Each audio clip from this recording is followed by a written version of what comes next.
نحمدہ ونصلی ونسلم علی رسولہ الکریم اما بعد۔ آج کا عنوان ہے رسول اکرم صلی اللہ علیہ وسلم کی چھٹی زوج محترمہ ام المومنین حضرت ام سلمہ رضی اللہ تعالی عنہا۔ بزرگان محترم، رسول اکرم صلی اللہ علیہ وسلم کی چھٹی زوج محترمہ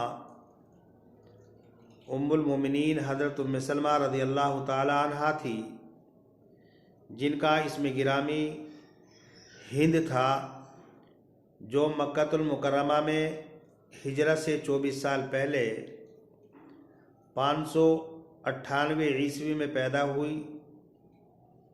آپ کے والد محترم کا نام سہیل تھا، جو بنو امیہ سے معروف اور مشہور تھے۔ آپ کے دادا کا نام حذیفہ تھا، جو مغیرہ کے نام سے مشہور و معروف تھے۔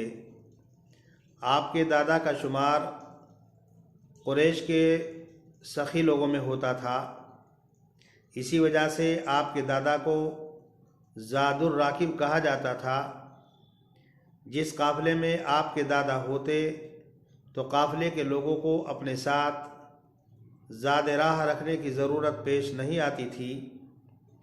آپ کا تعلق قبیلے قریش کی شاخ بنو مخزوم سے تھا، اور آپ کا سلسلہ نسب رسول اکرم صلی اللہ علیہ وسلم کے نسب سے ابن مرہ پر جا کر کے مل جاتا ہے۔ آپ کی والدہ محترمہ کا اسم گرامی عاتقہ بنت عامر ابن ربیعہ ابن عبد المطلب تھا۔ آپ کے اللاتی ماموں عبداللہ اور زہیر تھے، جو رسول اکرم صلی اللہ علیہ وسلم کے پھوپھی زاد بھائی تھے۔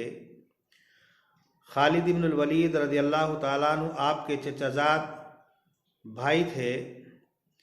آپ کا نکاح آپ کے چچا زاد بھائی عبداللہ ابن عبد الاسد سے ہوا، اور ان سے 4 بچے ہوئے، 2 لڑکے ہوئے اور 2 لڑکی ہوئی۔ ایک بچہ حبشے کے اندر پیدا ہوا، جس کا نام سلمہ تھا، اور اسی کے نام پر آپ کی کنیت ام سلمہ اور آپ کے شوہر عبداللہ ابن عبد الاسد کی ابو سلمہ رکھی گئی۔ آپ کے شوہر ابو سلمہ حضور اکرم صلی اللہ علیہ وسلم کے اجلۂ صحابہ میں سے ایک صحابی تھے، اور ام سلمہ اور ابو سلمہ رضی اللہ تعالیٰ عنہما دونوں نے پہلے حبشے کی طرف ہجرت کی، اور پھر وہاں سے مکۃ المکرمہ واپس آ گئے۔ جب یہاں پر صورتحال جو کی تو دیکھی، اور پہلے کی طرح مسلمانوں کو مکۃ المکرمہ کے اندر ستایا جا رہا تھا، تکلیفیں پہنچائی جا رہی تھی، مسلمانوں کا مکۃ المکرمہ میں رہنا دوبھر کر دیا گیا تھا، وہاں کی زمین کو تنگ کر دیا گیا تھا، تو دیگر صحابہ کی طرح حضرت ابو سلمہ اور حضرت ام سلمہ رضی اللہ تعالی عنہما ان دونوں نے مدینہ منورہ جانے کا ارادہ کیا۔ اونٹنی تیار کر لی گئی، زادرہ اونٹنی پر رکھ لیا گیا، اور ابو سلمہ رضی اللہ تعالیٰ عنہ اپنی بیوی ام سلمہ رضی اللہ تعالیٰ عنہ کو اونٹنی پر بٹھا رہے تھے۔ اتنے میں قبیلے بنو المغیرہ کے لوگوں نے ام سلمہ رضی اللہ تعالیٰ عنہ کا راستہ روک لیا، اور ابو سلمہ رضی اللہ تعالیٰ عنہ کے ساتھ ام سلمہ رضی اللہ تعالیٰ عنہ کو جانے نہیں دیا۔ جب بنو الاسد کے لوگوں نے یہ صورتحال دیکھی، تو انہوں نے ام سلمہ رضی اللہ تعالیٰ عنہ کی گود میں جو بچہ تھا اس بچے کو چھین لیا، اور یہ کہا کہ جب یہ ام سلمہ کو ابو سلمہ کے ساتھ جانے نہیں دیتے تو ہم بھی اپنے بچے کو ام سلمہ کے پاس رہنے نہیں دیتے۔ صورتحال یہ ہوئی کہ ام سلمہ رضی اللہ تعالیٰ عنہ اپنے قبیلے میں چلی گئی۔ بچہ ام سلمہ رضی اللہ تعالیٰ عنہ کے شوہر کے قبیلے میں چلا گیا، اور ابو سلمہ رضی اللہ تعالیٰ عنہ ہجرت کر کے مدینہ منورہ چلے گئے۔ اسی لیے ام سلمہ رضی اللہ تعالیٰ عنہ فرمایا کرتی تھی کہ جو مصیبت اور جو پریشانی آل ابو سلمہ پر پہنچی وہ کسی اور گھرانے پر نہیں پہنچی کہ بیوی کہیں، شوہر کہیں اور بچہ کہیں۔ حضرت ام سلمہ رضی اللہ تعالیٰ عنہ فرماتی ہے کہ میں صبح ہی صبح مقام ابتہ تک آتی، وہاں بیٹھ کر روتی رہتی، اور 1 سال میرا اسی حال کے اندر گزرا۔ مجھ پر کوئی رحم کھانے والا، رحم کرنے والا نہیں تھا۔ تقریباً 1 سال کے لگ بھگ یہی صورتحال پیش آتی رہی کہ میں صبح کے وقت گھر سے نکلتی، مقام ابتہ تک پہنچتی، وہاں بیٹھ کر روتی رہتی۔ ایک دن میرا چچا زاد بھائی آیا اور اس نے مجھے روتے ہوئے دیکھا تو اس کو میرے اوپر ترس آیا، رحم آیا، اور اس نے بنو مغیرہ کے لوگوں سے کہا کہ تم ام سلمہ رضی اللہ تعالیٰ عنہ کو اس کے شوہر کے پاس جانے کیوں نہیں دیتے؟ قبیلے کے لوگوں نے مجھے مدینہ منورہ آنے کی اجازت دے دی، اور بنو الاسد کے لوگوں نے بھی میرے بچے کو مجھے واپس لوٹا دیا۔ میں تنہا اپنے بچے کو لے کر اپنے شوہر کے پاس آنے کے لیے روانہ ہو گئی۔ میرے ساتھ کوئی نہیں تھا۔ میں مقام تنیم میں پہنچی تو وہاں پر مجھے عثمان ابن طلحہ ملے۔ انہوں نے کہا کہاں جا رہی ہو؟ میں نے کہا کہ میں اپنے شوہر کے پاس مدینہ منورہ جا رہی ہوں۔ انہوں نے کہا کہ شاید تمہارے ساتھ کوئی نہیں ہے۔ انہوں نے کہا کہ میرے ساتھ کوئی نہیں ہے۔ تو انہوں نے میرے اونٹ کی نکیل کو پکڑا اور یہ کہا کہ تم اونٹ پر بیٹھو، میں تمہارے ساتھ چلتا ہوں۔ لہذا وہ آگے آگے اونٹ کو لے کر کے چلتے رہے۔ صورتحال یہ ہوئی کہ جہاں پر مجھے اترنا ہوتا وہ اونٹ کو بٹھا دیتے، اونٹ کو باندھ دیتے، اور وہ دور جا کر کے کھڑے ہو جاتے۔ میں اترتی اور اپنی ضرورت کو پورا کرتی۔ پھر جب مجھے اونٹنی پر سوار ہونا ہوتا تو وہ اونٹنی کو کسی درخت سے باندھ دیتے، بٹھا دیتے، اور خود دور کھڑے ہو جاتے۔ جب میں بیٹھ جاتی تو اس کی نکیل پکڑ کر کے وہ آگے آگے چلتے۔ اسی طریقے سے انہوں نے مجھے مدینہ منورہ تک پہنچایا، اور مقام قباء میں ایک بستی تھی بنی عبد الرحمن ابن عوف، اسی بستی کے اندر میرے شوہر رہتے تھے۔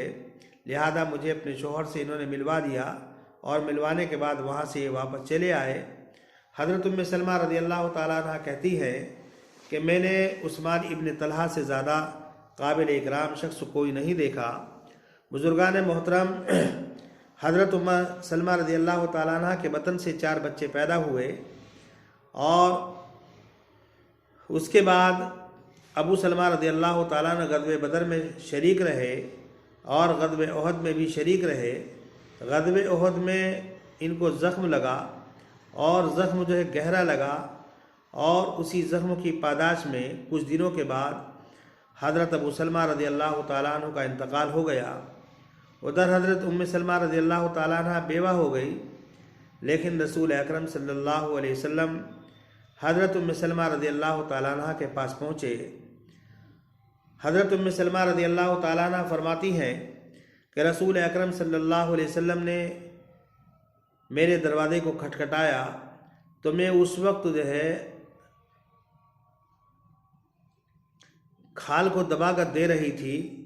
میں نے اچھی طریقے سے اپنے ہاتھوں کو دھویا، صاف کیا، دروازہ کھولا۔ رسول اکرم صلی اللہ علیہ وسلم میرے پاس آ گئے اور مجھے پیغام نکاح دیا۔ میں نے کہا کہ اللہ کے پیغمبر، آپ مجھے پیغام نکاح دے رہے ہیں۔ ایک بات تو یہ ہے کہ میں بہت باغیرت عورت ہوں، اور میرے اندر غیرت بہت زیادہ ہے۔ ہو سکتا ہے میری طرف سے آپ کو کوئی تکلیف پہنچ جائے تو اللہ تبارک و تعالیٰ مجھے عذاب میں مبتلا کر دے۔ دوسری بات یہ ہے کہ میری عمر بہت زیادہ ہے، اور تیسری بات یہ ہے کہ میں بال بچے والی ہوں، میرے 4 بچے ہیں، مجھے ان کی بھی کفالت کرنا ہے۔ تو رسول اکرم صلی اللہ علیہ وسلم نے فرمایا کہ جہاں تک تمہاری غیرت کا تعلق ہے تو اللہ تبارک و تعالیٰ تمہاری غیرت کو ختم کر دے گا، اور جہاں تک تمہاری عمر کا سوال ہے تو میری عمر بھی تمہاری عمر ہی کی طرح ہے، کم نہیں ہے، اور جہاں تک بال بچوں کا تعلق ہے تو یہ بال بچے اللہ کے حوالے ہیں، یہ تمہارے بچے میرے ہی بچے ہیں، میں ان کی کفالت کروں گا۔ بزرگان محترم، حضرت ابو سلمہ اور حضرت ام سلمہ رضی اللہ تعالی عنہما یہ وہ دونوں حضرات تھے کہ جنہوں نے ابتدائی اسلام کے اندر اسلام کو قبول کیا، ہر طرح کی اذیتیں تکلیفیں برداشت کی، اور ان حضرات کے پاس جو کچھ تھا انہوں نے دعوت اللہ میں اس سب کو لٹا دیا، خرچ کر دیا۔ یہی وجہ تھی کہ رسول اکرم صلی اللہ علیہ وسلم حضرت ام سلمہ رضی اللہ تعالیٰ عنہ کے پاس پہنچے اور ان سے کہا کہ میں تم سے نکاح کرنا چاہتا ہوں، اس لیے کہ ان کی جو قربانیاں تھیں اور ان کی جو اللہ کے راستے میں مشقتیں اٹھانے کا معاملہ تھا اور ان مشقتوں پر صبر کرنے کا معاملہ تھا، اسی وجہ سے رسول اکرم صلی اللہ علیہ وسلم نے حضرت ام سلمہ رضی اللہ تعالیٰ عنہ کو پیغام نکاح دیا۔ بہرحال حضرت ام سلمہ رضی اللہ تعالیٰ عنہ راضی ہو گئی۔ بعض حضرات تو فرماتے ہیں کہ رسول اکرم صلی اللہ علیہ وسلم سے ام سلمہ رضی اللہ تعالیٰ عنہ نے خود ہی نکاح کر لیا، اور بعض روایتوں کے اندر آتا ہے کہ ام سلمہ رضی اللہ تعالیٰ عنہ نے اپنے بیٹے عمر سے کہا کہ رسول اکرم صلی اللہ علیہ وسلم سے میرا نکاح کر دو، اور بعض روایتوں میں آتا ہے کہ اپنے بھتیجے سے کہا کہ میرا نکاح کر دو۔ بہرحال شوال کے مہینے میں سن 4 ہجری کے اندر رسول اکرم صلی اللہ علیہ وسلم کا نکاح ہو گیا، اور بعض کتابوں کے اندر لکھا ہے کہ سن 3 ہجری کے اندر نکاح ہوا، اس لیے کہ حضرت ام سلمہ رضی اللہ تعالیٰ عنہ کے جو شوہر تھے ان کا جو انتقال ہوا تھا وہ 8 جمادی الاخری کو انتقال ہوا تھا سن 3 ہجری میں، اور عدت کے پورا ہونے کے بعد شوال سن 3 ہجری میں ہی رسول اکرم صلی اللہ علیہ وسلم سے حضرت ام سلمہ رضی اللہ تعالیٰ عنہ کا نکاح ہو گیا۔ لیکن حضور اکرم صلی اللہ علیہ وسلم کے واسطے سے ام سلمہ رضی اللہ تعالیٰ عنہ سے کوئی اولاد نہیں ہوئی، اور حضرت ام سلمہ رضی اللہ تعالیٰ عنہ بہت زبردست سمجھدار تھی، صاحب الرائے تھی، اور علم و فضل کے اندر کمال رکھتی تھی۔ ان کے علم و فضل کا اندازہ اس بات سے لگایا جا سکتا ہے کہ بڑے بڑے صحابہ ان کے پاس آتے تھے، مسائل معلوم کرتے تھے، اور یہ ان کے جواب دیا کرتی تھی۔ ایک مرتبہ حضرت ابو ہریرہ اور حضرت عبداللہ ابن عباس رضی اللہ تعالیٰ عنہما کے درمیان متوفی عنہا زوجہ کی عدت کے سلسلے میں اختلاف ہو گیا، تو یہ دونوں کے دونوں حضرت ام سلمہ رضی اللہ تعالیٰ عنہ کے پاس پہنچے۔ حضرت ام سلمہ رضی اللہ تعالیٰ عنہ نے حضرت ابو ہریرہ رضی اللہ تعالیٰ عنہ کے فیصلے پر مہر لگائی اور ان کے فیصلے کو صحیح قرار دیا۔ حضرت عثمان ابن عفان رضی اللہ تعالیٰ عنہ ایک مرتبہ حضرت ام سلمہ رضی اللہ تعالیٰ عنہ نے ان کو نصیحت کی اور وصیت کی، اور فرمایا کہ رسول اکرم صلی اللہ علیہ وسلم، ابو بکر اور عمر کے حالات زندگی تمہارے سامنے ہے، انہوں نے کس طریقے سے لوگوں کی رہنمائی کی ہے وہ سب تمہارے سامنے ہے۔ بہرحال بہت دیر تک نصیحت کرتی رہی، تو حضرت عثمان ابن عفان رضی اللہ تعالیٰ عنہ نے فرمایا کہ جو تم نے مجھے کہا میں نے اس کو محفوظ کر لیا، اور جو تم نے مجھے وصیت کی ہے انشاءاللہ میں اس کے اوپر عمل کروں گا۔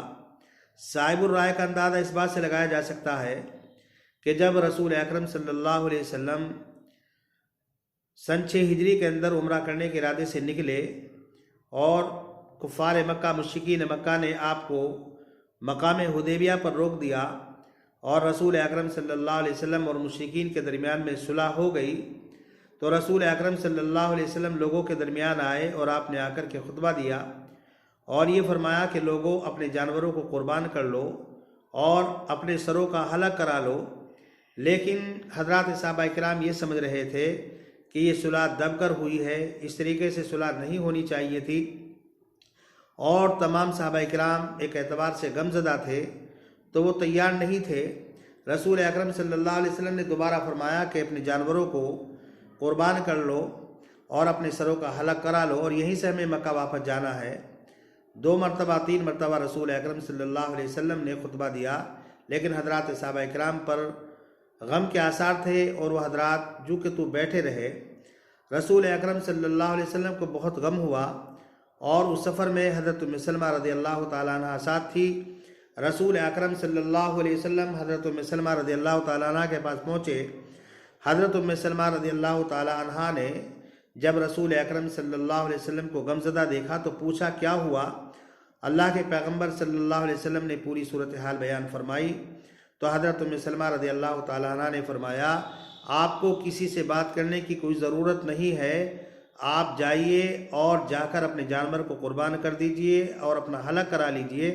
حضرات صحابہ کرام جب آپ کو دیکھیں گے تو وہ خود بخود اپنے جانوروں کو ذبح کرنا شروع کریں گے اور اپنے جانوروں کا حلق، اپنے سروں کا حلق کرا لیں گے۔ رسول اکرم صلی اللہ علیہ وسلم کو جو حضرت ام سلمہ رضی اللہ تعالیٰ عنہ نے مشورہ دیا، آپ نے اسی کے مطابق عمل کیا۔ آپ گئے، آپ نے اپنے جانوروں کو ذبح کیا اور آپ نے اپنے سر کا حلق کرا لیا، تو حضرات صحابہ کرام نے بھی اپنے جانوروں کو ذبح کیا اور اپنے سروں کا حلق کرا لیا۔ بزرگان محترم، یہ حضرت ام سلمہ رضی اللہ تعالیٰ عنہ کے صائب الرائے ہونے کی واضح دلیل تھی۔ اور حضرت ام سلمہ رضی اللہ تعالیٰ عنہ ایک مرتبہ رسول اکرم صلی اللہ علیہ وسلم سے فرمایا کہ اللہ کے رسول، کیا بات قرآن کریم میں ہم عورتوں کا ذکر نہیں ہوتا اور مردوں کا ذکر بار بار ہوتا ہے؟ تو حضرت ام سلمہ رضی اللہ تعالیٰ عنہ نے یہ بات کہی تھی کہ کچھ دیر کے بعد رسول اکرم صلی اللہ علیہ وسلم منبر پر تشریف لے گئے اور حضرت ام سلمہ رضی اللہ تعالیٰ عنہ کہتی ہیں کہ میں نے اپنے بالوں میں کنگھی کی اور اپنے بالوں کو درست کر کے میں مسجد کے جو قریب آئی تو دیکھا کہ اللہ کے پیغمبر صلی اللہ علیہ وسلم ان المسلمین والمسلمات والمؤمنین والمؤمنات یہ آیت پڑھ رہے ہیں جس میں عورتوں کا تذکرہ ہے۔ اسی طریقے سے ایک واقعہ ہے کہ حضور اکرم صلی اللہ علیہ وسلم نے حضرت فاطمہ کو بلایا، حضرت حسن کو بلایا، حضرت حسین کو بلایا، حضرت علی کو بلایا اور آپ نے فرمایا السلام علیکم ورحمۃ اللہ وبرکاتہ یا اہل البیت، اے اہل بیت تم پر سلامتی ہو، اللہ کی رحمت ہو، اللہ کی برکت ہو۔ تو حضرت ام سلمہ رضی اللہ تعالیٰ عنہ بھی وہاں پر کھڑی ہوئی تھی۔ انہوں نے کہا کہ اللہ کے پیغمبر میں، تو رسول اکرم صلی اللہ علیہ وسلم نے ارشاد فرمایا کہ تم اپنی جگہ پر رہو اور تم خیر پر ہو۔ اور ایک روایت کے اندر ہے کہ اللہ کے رسول صلی اللہ علیہ وسلم نے فرمایا انشاءاللہ۔ بزرگان محترم، ان تمام باتوں سے حضرت ام سلمہ رضی اللہ تعالیٰ عنہ کا صائب الرائے ہونا اور ان کا عالمہ اور فاضلہ ہونا اور نیک کاموں کے اندر جذبے کا ان کے اندر پیدا ہو جانا، یہ سب حضرت ام سلمہ رضی اللہ تعالیٰ عنہ کے فضائل ہیں اور کمالات ہیں۔ حضرات علماء نے لکھا ہے کہ حضرت ام سلمہ رضی اللہ تعالیٰ عنہ کا انتقال مدینہ منورہ کے اندر تقریباً سن 61 ہجری میں یا سن 62 ہجری میں ہوا اور اس وقت ان کی عمر تقریباً 84 سال، بعض حضرات نے 88 سال اور بعض حضرات نے 90 سال سے بھی زیادہ ان کی عمر بتائی ہے۔ اور امہات المومنین میں سب سے آخر میں حضرت ام سلمہ رضی اللہ تعالیٰ عنہ کا انتقال ہوا اور اس وقت یزید ابن معاویہ کی خلافت تھی۔ بعض حضرات فرماتے ہیں کہ ابو ہریرہ رضی اللہ تعالیٰ عنہ نے نماز جنازہ پڑھائی، لیکن یہ بات صحیح نہیں ہے، اس لیے کہ حضرت ابو ہریرہ رضی اللہ تعالیٰ عنہ کا انتقال حضرت ام سلمہ رضی اللہ تعالیٰ عنہ سے پہلے ہی ہو چکا تھا۔ حضرت ام سلمہ رضی اللہ تعالیٰ عنہ کی جو روایات ہیں نبی اکرم صلی اللہ علیہ وسلم سے 368 روایات مروی ہیں، جن میں سے 13 روایات وہ ہیں جو بخاری اور مسلم دونوں کے اندر ہیں، 3 روایت وہ ہیں کہ جو بخاری کے اندر ہیں اور 13 روایت وہ ہیں کہ جو مسلم کے اندر موجود ہیں۔ بزرگان محترم، حضرت ام سلمہ رضی اللہ تعالیٰ عنہ بڑی حسین و جمیل عورت تھی اور حضرت عائشہ رضی اللہ تعالیٰ عنہ فرماتی ہیں کہ جب حضرت ام سلمہ رضی اللہ تعالیٰ عنہ کا نکاح رسول اکرم صلی اللہ علیہ وسلم سے ہوا اور جب حضرت ام سلمہ رضی اللہ تعالیٰ عنہ آئی تو جو حسن و جمال ہم ان کے بارے میں سنتے تھے، ہم نے ام سلمہ رضی اللہ تعالیٰ عنہ کو اس سے بھی زیادہ حسین اور جمیل پایا۔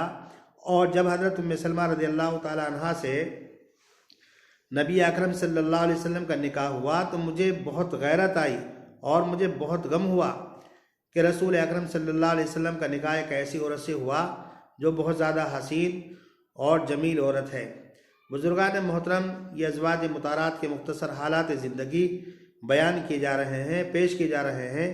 ان کا مقصد یہی ہے کہ جیسے ازواج مطہرات